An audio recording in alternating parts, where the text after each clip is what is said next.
আসসালামু আলাইকুম। আজকে আমি দম বিরিয়ানি রান্না করব বাসমতি চাল দিয়ে।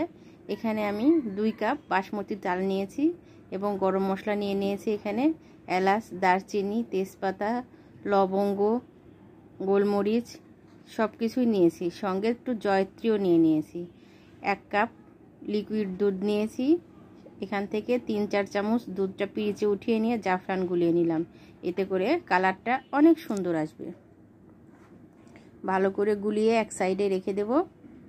আমি এবার পেঁয়াজটা বেরেস্তা করতে যাব, কারণ আমি পেঁয়াজ বেরেস্তা দিয়েই রান্নাটা করব। পেঁয়াজ দিয়ে দিলাম কড়াইয়ে, যাতে পেঁয়াজের কালারটা তাড়াতাড়ি আসে সেই জন্য সামান্য একটু চিনি দিয়ে দেব। এতে করে বেরেস্তাটা মুচমুচেও থাকে, কালারটাও তাড়াতাড়ি চলে আসে। অন্যদিকে পেঁয়াজ ভাজা হয়ে গেলে আমি যে আলুটা কেটে রেখেছিলাম সে আলুতে সামান্য জাফরান এবং লবণ দিয়ে মাখিয়ে নেব। আপনারা চাইলে হলুদ দিয়েও মাখাতে পারেন, আবার সাদা শুধু লবণ দিয়ে মাখাতে পারেন। মাখিয়ে ভেজে নিতে হবে।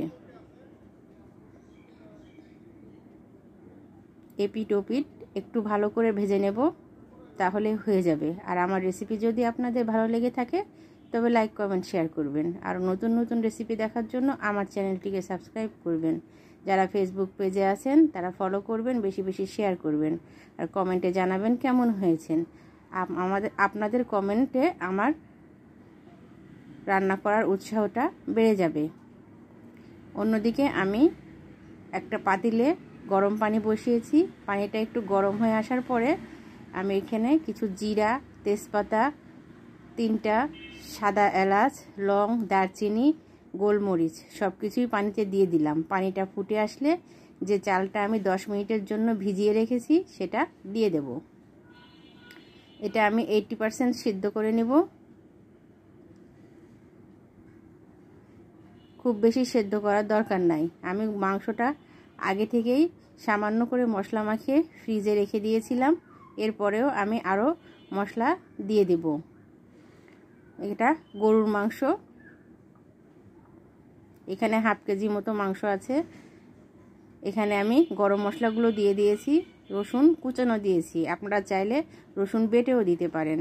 আদা বাটা দিয়েছি, হলুদ গুঁড়া দিলাম হাফ চামচ, মরিচ গুঁড়া হাফ চামচ, জিরা গুঁড়া হাফ চামচ, ধনিয়া গুঁড়া হাফ চামচ, সব কিছু পরিমাণ মতো দিয়ে মাখিয়ে নেব। আর এখানে আমি টক দই 2 টেবিল চামচ মতো দেব, দিয়ে ভালো করে মাখিয়ে নেব। এবার আমি এখানে বিরিয়ানি মশলা দিয়ে দিলাম 1 টেবিল চামচ। সামান্য একটু লেবু চিপে দিয়ে দিলাম। এবার পেঁয়াজ বেরেস্তাটা দিয়ে দেব। মাখানো হয়ে গেলে 1 চামচ সয়া সস দিয়ে দেব। সয়া সসটা অপশনাল, আপনারা নাও দিতে পারেন। মাখিয়ে আমি এক সাইডে রেখে দেব। অন্যদিকে আমার ভাতটা রেডি হয়ে গেছে, আমি সেটা নামিয়ে নেব। ছাকনা দিয়ে উঠিয়ে নেব।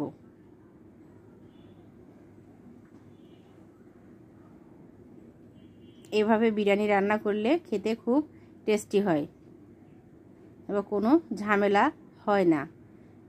ভাতটা আমার হয়ে গিয়েছে। সামান্য একটু তেল এবং কয়েক ফোঁটা লেবু রস দিয়ে দিব, যাতে করে ভাতটা ঝরঝরে হয়। এই প্রসেসটা ফলো করলে ভাতটা অনেক ঝরঝরে হবে এবং ভেঙেও যাবে না। দেখেন ভাতটা হয়ে গিয়েছে 80%। এবার আমি ছাকনা দিয়ে উঠিয়ে নেব, পানিগুলো সব ঝরিয়ে নেব।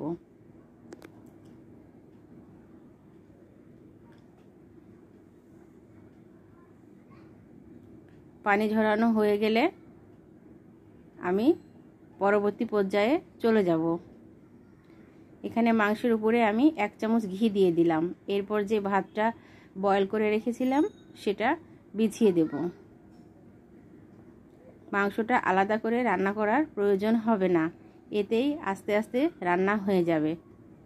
ভাত বিছিয়ে দেওয়ার পরে আমি এখানে যে আলুটা ভেজে রেখেছিলাম সেটা দিয়ে দেব এবং পেঁয়াজ বেরেস্তা দেব।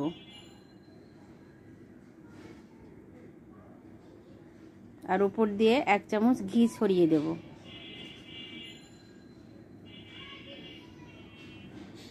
এরপর আমি আরও ভাত এর উপর দিয়ে দেব, লেয়ার করে দেব। আবারও আলু দিয়ে দেব, পেঁয়াজ বেরেস্তা দিয়ে দেব।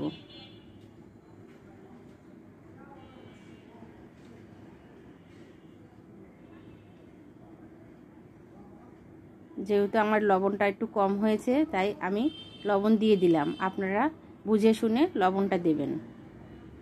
এবার 1 চামচ ঘি দিয়ে দেব। যে লিকুইড দুধটা ছিল সেটা আমি দিয়ে দিলাম। এবার জাফরান দেয়া দুধটাও দিয়ে দেব।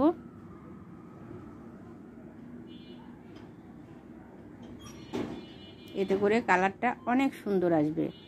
আমি 4টা কাঁচামরিচ দিয়ে দিলাম ফ্লেভারের জন্য। এবার ঢাকনা দিয়ে আমি আটা দিয়ে সব সিল করে দেব, চারিদিকে মুখটা আটকে দেব, যাতে করে দমের মধ্যে বা ভাপের মধ্যে বিরিয়ানিটা অল্প আঁচে হয়ে যায়। এখানে আমার 40 মিনিট মতো সময় লাগবে। চুলার আঁচটা কমিয়ে আমি 40 মিনিট বসিয়ে রাখব। এইবার আমার হয়ে গিয়েছে রান্না করা। সব কিছু খুলে স্মেলটা অনেক সুন্দর এসছে ঢাকনা খোলার পরে। এবার আমি উল্টে পাল্টে দেখিয়ে দিচ্ছি। সব রান্না একদম কমপ্লিট হয়ে গেছে। মাংসও সেদ্ধ হয়ে গেছে, আলুও সেদ্ধ হয়ে গেছে, ভাতটাও পুরোপুরি কমপ্লিট হয়ে গেছে। এবার আমি বেড়ে দেখাচ্ছি।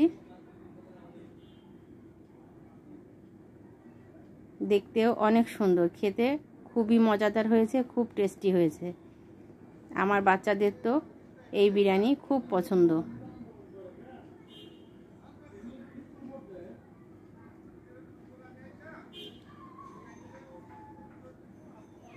আপনারা অবশ্যই বাসায় ট্রাই করবেন এবং কমেন্টে জানাবেন কেমন হয়েছে।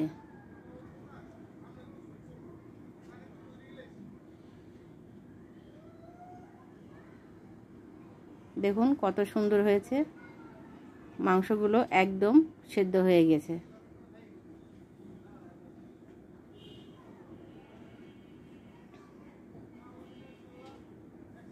এতক্ষণ আমার সঙ্গে থাকার জন্য ধন্যবাদ সবাইকে। খোদা হাফেজ।